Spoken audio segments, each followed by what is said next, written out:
টানা বর্ষণ আর পাহাড়ি ঢলে প্লাবিত হয়েছে হবিগঞ্জ ও মৌলভীবাজারের বিস্তীর্ণ জনপদ। হবিগঞ্জে হাজার হাজার হেক্টর জমির আধা পাকা বোরো ধান এখন পানির নিচে, আর মৌলভীবাজারে বাঁধ ভেঙে বিলীন হয়েছে ঘরবাড়ি।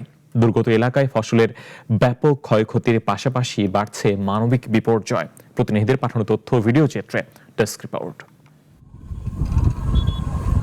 হবিগঞ্জের হাওরগুলোতে টানা বৃষ্টি আর পাহাড়ি ঢলে তলিয়ে গেছে 2710 হেক্টর জমির ধান।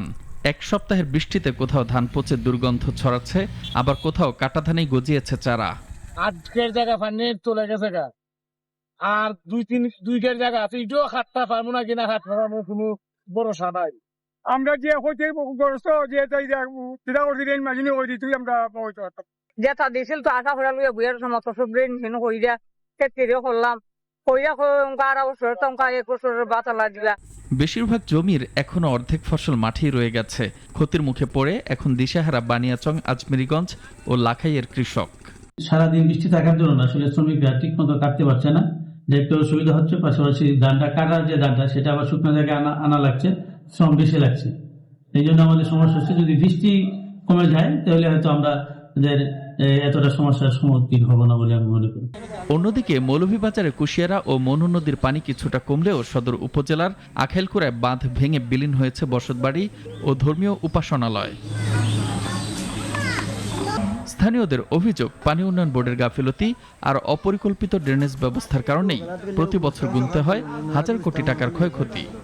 এমপি আইন, মিনিস্টার আইন, চেয়ারম্যান আইন, মেম্বার আইন খালি দামা সামা দিন যে তোমরা দিলেইবা এমন দেওয়া দিতে দিছ, এখন নদী করে সারা মানুষও লইয়া যার কি এই লগুন যদি এনে দিতে আছে তো আমরা একটু হইলাম না, এখন আমরা অসহায় যাইতাম। হই বড় সমস্যার মাঝে আছে, আমরা কাঙ্গার সাইডে দিতে কোনো কাম হইতে আছে না।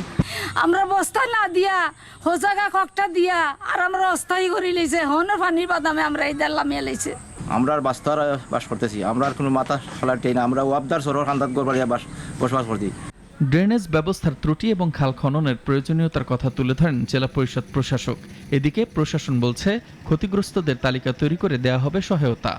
বিভিন্ন ড্রেন অপরিকল্পিত ভাবে গড়ে তোলা হয়েছে, বিভিন্ন ইউনিয়ন পর্যায়ে বিভিন্ন বাঁধগুলা যার দিন ব্যক্তির স্বার্থে এগুলা বন্ধ করিয়া পানির স্বাভাবিক গতি গেল নাই, যার কারণে এই পানিগুলা জমিয়ে গেল। 1000-এর উপরে বাড়িঘর আংশিক কিছু মানুষের ভালো ক্ষতি হয়েছে। তো সেটাও দুর্যোগ ব্যবস্থাপনা অধিদপ্তর থেকে আমাদের কাছে ত্রাণ আসে রিজার্ভ।